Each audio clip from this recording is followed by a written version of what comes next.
Hello and welcome to Projector, and on this installment, Stephen King's classic story Pet Sematary is resurrected in this brand new remake. The Creed family, including Jason Clarke's Lewis and Amy Seimetz's Rachel, Jette Lawrence's daughter Ellie, and Hugo and Lucas Lavoie as youngest son Gage, move into their new home in the town of Ludlow. Soon befriending their neighbour Judd Crandall, played by John Lithgow, they find a pet cemetery in the acres of wood behind their property, as Lewis and Rachel begin to have disturbing dreams. When the Creed family's pet cat Church is killed, Judd takes Lewis to the land beyond the cemetery to bury it, and Church is soon resurrected, albeit more hostile than before, sowing the seeds for more tragedy to befall the family. Published in 1983, Pet Sematary is arguably the darkest of any of Stephen King's stories, being so bleak that even King himself had doubts about it before he handed it to his publisher, and he's mentioned that it's one of the few stories that he's written that still disturbs him to this day. Nevertheless, despite the descent into darkness that it portrays, it became a huge international bestseller, so in 1989 it was first adapted for film. In fact, Stephen King wrote the script for this movie as well as having a little cameo in it. It's directed by Mary Lambert and has been recently re-released on 4K on Blu-ray in a new remaster for its 30th anniversary that also coincides with the remake. The remaster looks gorgeous, I'll just say in passing.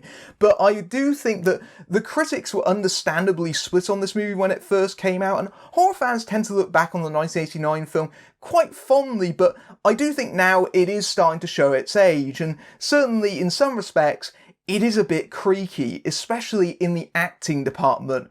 Ooh, there are some performance choices? Nevertheless, it was a big success at the box office. In fact, it even got itself a sequel in 1992, Pet Sematary 2, starring Edward Furlong. Mary Lambert even came back to direct that as well. It was much less successful, we'll put it that way. 30 years later, we now have this remake. Stephen King has always been very popular to adapt on film, although the quality of those adaptations has been extremely variable, to say the least. Nevertheless, recently, we seem to be in a bit of a golden age. We of course recently had It, which is no doubt why we have this new incarnation, and It concludes later this year, but we also had Gerald's Game on Netflix, and the directors of Starry Eyes do this new incarnation, and there is definitely room for improvement, but the question with this one is, maybe sometimes remade is better, and the answer is kinda, sorta, not really, I guess. What makes Pet Sematary so chilling and unnerving across its various incarnations is that it is a mortality tale. It's a tale about death and how we respond to it. It's a day that will eventually come for all of us, and none of us will know when our number's up until it happens. And that existential dread informs so much of this story, which portrays it in the most unforgiving terms. There's an early scene in this new remake that kind of gives you a sense of the story as a whole. They're explaining the concept of death to Ellie because she's asking about her cat Church, who of course has a much shorter lifespan, but there's a rift between the two parents because of their different ideologies on the subject, which makes the concept even more complicated, because Rachel believes that there is some kind of afterlife, which makes sense for her given the guilt that she carries over her sister's death. Her sister Zelda, who had spinal meningitis, she has a twisted spine, and she's carried that guilt for much of her life. So the idea of some kind of afterlife is a comforting relief. Whereas Lewis works as a doctor, he's seen death firsthand, and so he has the more realistic view that there is nothing after death. It is the end. But when tragedy strikes, that means that he is the least equipped to deal with it. And that's what Pet Sematary really is about. It's about the family unit. It's about trying to protect your family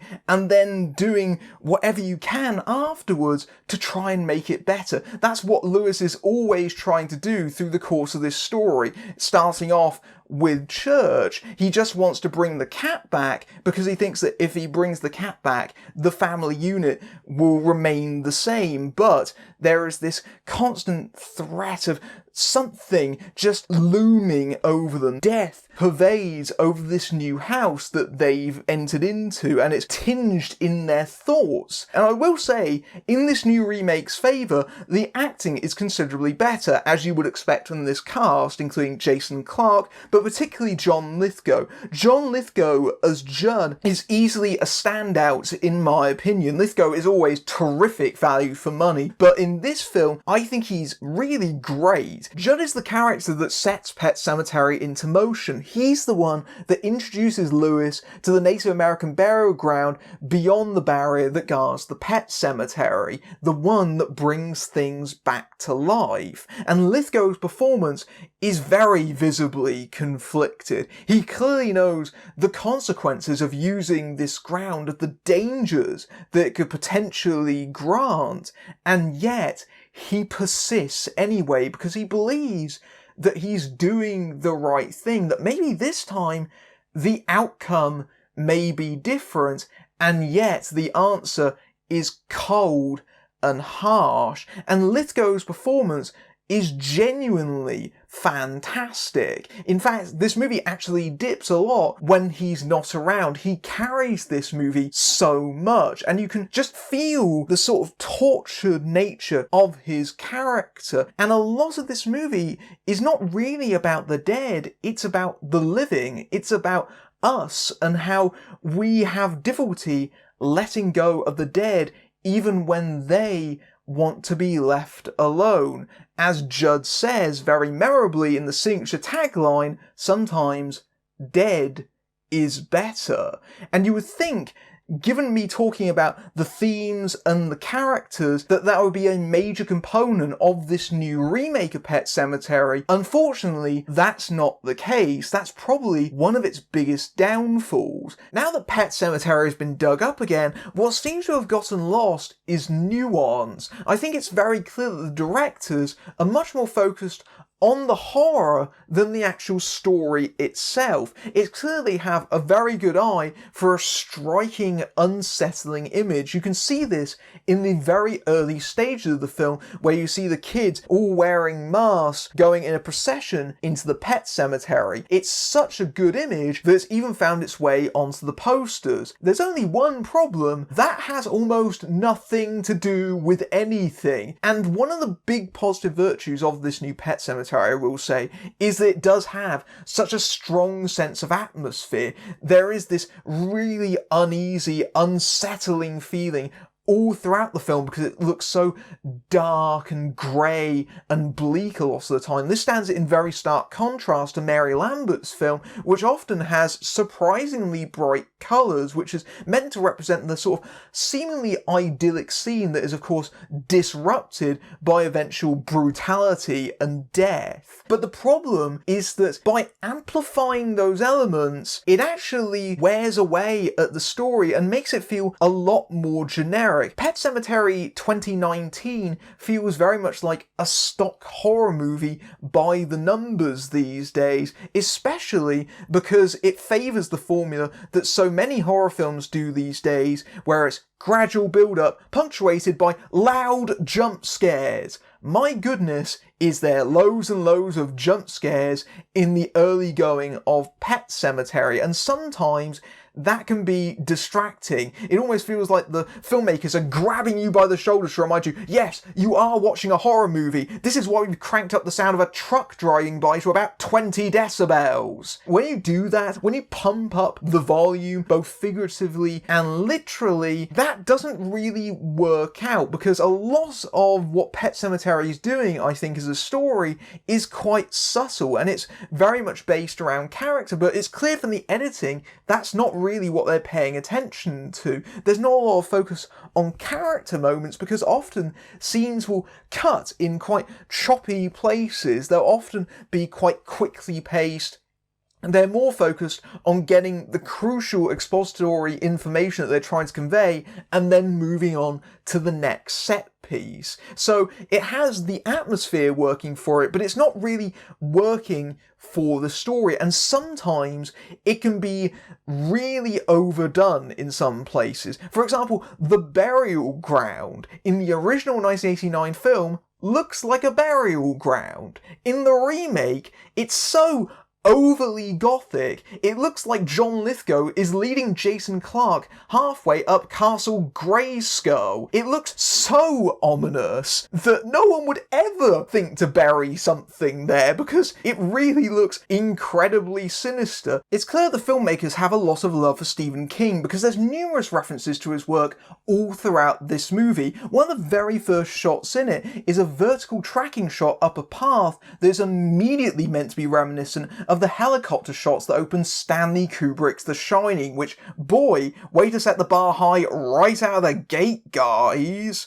Later, there's a scene where Rachel wears a shirt that says Maine on it, because that's where so many of King's stories are set. And after that, you have a scene where Derry is listed on a road sign. Derry is the small town where it is set. So there's a lot of playful winking there, but you can see their devotion to King in just how they rigidly adhere to the plot points of his story. It's fairly faithfully told for almost the entire first hour of the film, up until a crucial switcheroo, which has been revealed in Paramount's spoil all marketing. Please avoid all the trailers for this film if you're not familiar with Pet Sematary in any incarnation. Although that's divided opinion, it's only a detail change. In the grand scheme of things, it doesn't really mean that much because so much of what follows is still following King's template, and the only other major deviation is the ending. Certain elements of King's story are so amped up here they lose a lot of their meaning, and as such, those who haven't experienced Pet Sematary before are probably going to be wondering what they have to do with anything. Like Victor Pascoe, the victim that Lewis fails to save and serves as this ominous warning figure afterwards, telling him not to use the burial ground, which of course falls on deaf ears. That character is foreshadowing incarnate, but because he's so ineffectual in this version, he feels borderline pointless. He just keeps popping up time and time again going, "Don't use the burial ground," and the characters just keep on ignoring him. And the 1989 film got around this because he serves as essentially macabre comic relief, guiding the characters through the story, but the real purpose of that character becomes clear in the final moments of the original ending in the book and the 1989 film. But of course, when they changed the ending for this remake, that character loses a lot of its purpose. That scene is sort of in the remake, but it's halfway through the third act, and it doesn't really make a lot of impact. But the most obvious example of this is the character of Zelda, which, boy, the filmmakers hammer into the ground. Zelda as a character is an example of King's doubling all throughout this story, not just in terms of the living and the reincarnated, but Zelda serves as a dark mirror for Rachel. She is a reminder of our mortality, of how fragile our bodies can be, in the same way that Victor haunts Lewis. And Rachel feels guilty for her death, but she's also afraid of becoming just like her. And so that is amplified by a change in this version where Rachel is more directly responsible for Zelda dying because she tries to feed her using the dumbwaiter, and somehow Zelda, whose condition left her bedridden, somehow climbs out of bed, crawls across the floor, presumably, and then falls through the dumbwaiter somehow. It's a really goofy change they keep coming back to for Visions over and over again. I don't know how that is even remotely accomplished. Answers on a postcard, please. But it's just another example of the filmmakers treading into more generic cliche horror imagery, and it gets worse at the climax of the film, where suddenly it snaps into a dream sequence for several minutes where she's fighting off Zelda And it serves as a distraction from what's actually going on in the story at that point. I know that there's spirits working on the house. That's the reason why the characters are having such vivid nightmares and hallucinations. But even so, that feels really out of place and forced in the grand scheme of the narrative. Mostly though, I sat through this new version of Pet Sematary finding it a little bit rote and faintly tedious. It takes a long time to get going, and by the time the third act rolls round, its twisted plot is most certainly in motion, but also the wheels are starting to come off. I think what King wrote about in his book, it reads very disturbing on the page, but when you try to translate that on the screen, it starts becoming almost comic. You have this in the 1989 film. The last act of that movie almost borders on camp.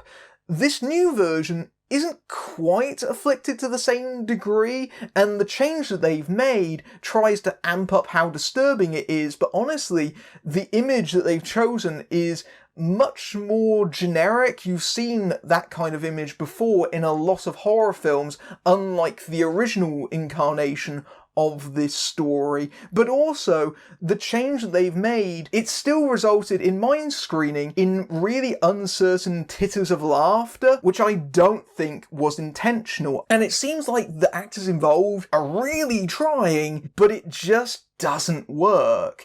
What also does not work in this movie's favour is that it's clear the filmmakers really like the original 1989 film and feel the need to nod to it, and this creates a personality crisis with it, because it's pretty clear this isn't them going back to the book, it's a remake of the film.